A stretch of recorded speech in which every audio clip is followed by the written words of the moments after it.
शेरा वाली मैया की।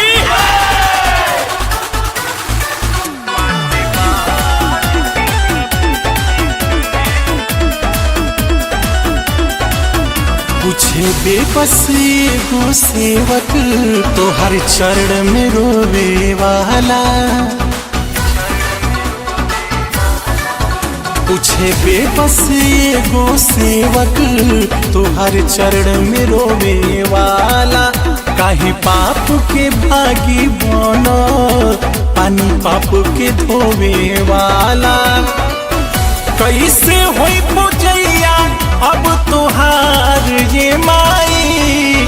पाटे बाढ़ की चपेट में बिहार ए माई। पाटे बाढ़ के चपेट में बिहार ए माई।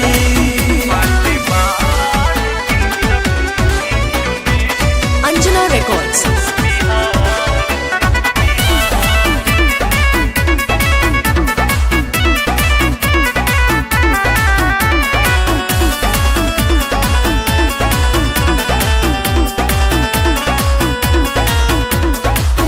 निकल गईली गंगा मैया घर दिन हीन के।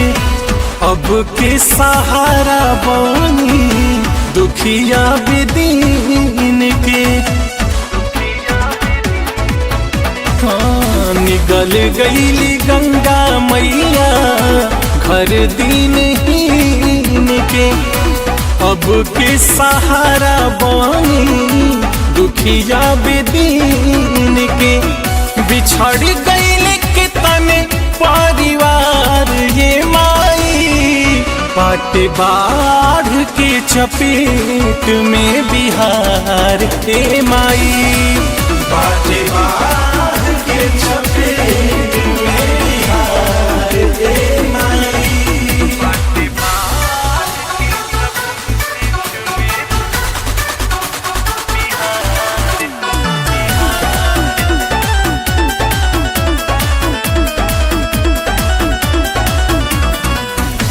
सब कर जुड़ल बा मैया तोहरे से आस हो।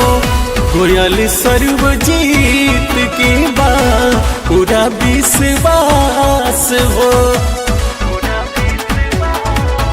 हाँ, सब कर जुड़ल बा मैया तोहरे से आस हो। गोयल सर्वजीत के बा पूरा विश्वास हो। कवनो दिखावा चमत्कार ये माई। पाटे बाढ़ के चपेट में बिहार ए माई।